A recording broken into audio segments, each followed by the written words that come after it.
Rob Salvagno, I lead corporate development and Cisco Investments. This is both the investment and M&A arm at Cisco.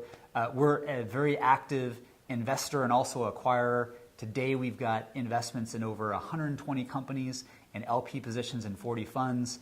Earlier this year, Cisco surpassed its 200th acquisition as well. So investments in M&A have been a core part of Cisco's innovation strategy, and I'm happy to be part of a team that leads those efforts. Great. Well, thanks, Rob, and thanks for being here. And why are you here at the GCVI Summit 2018?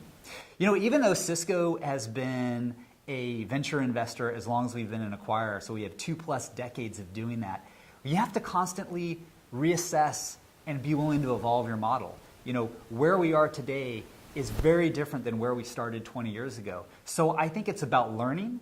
It's taking that learning and being willing to do stuff in a different way to adapt to really what you see outside of the walls of Cisco. And so that changing pace of innovation is about always adapting. I think being in an environment where you can learn from people that have been doing it as well as people that are just starting is a great way to get some of that perspective. Really interesting. And obviously you took over 2 years ago as the head. You know, can you give a sense of the report card, what you've been up to, how you've been expanding the mission that you've been doing? Sure. Cisco has really been on a transformation, I think, over the last 2 years. And that's been not only about solidifying our innovation within our core markets, but also figuring out what new markets and adjacent markets Cisco may want to go into. M&A obviously has a lot of headlines in terms of how we've established new beachheads in areas like IoT with Jasper or with IT operations and App Dynamics. But investments have really provided us that lens into where the market's going.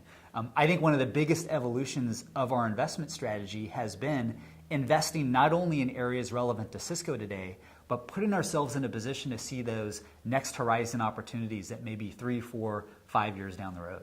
Okay, that's great.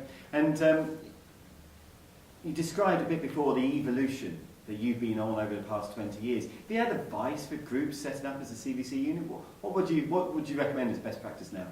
I think there's a couple things that you need to think about. One is, what's the mission? That starts off internally. Am I trying to drive a close relationship with existing business partners, or am I trying to really look ahead into what may be a market disruption 5 or 10 years down the road? So understanding your mission internally and make sure you're explicit about that externally. Number 2, make sure the company is committed. You know, one of the things about a corporate is we need to be good partners. That means supporting our businesses in good markets, in bad markets. That means staying in the market in good markets, in bad markets. The last thing is, what's your unique value? There's a lot of money going into corporate VCs today. What is going to make you unique? What Cisco has chosen to do is drive that value proposition behind what makes Cisco unique. And so it's fundamental to our company. We try to expose that to our portfolio. Wonderful. Well, Rob, we're delighted to hear. Thanks very much. Excited to be here. Thank you, Jim.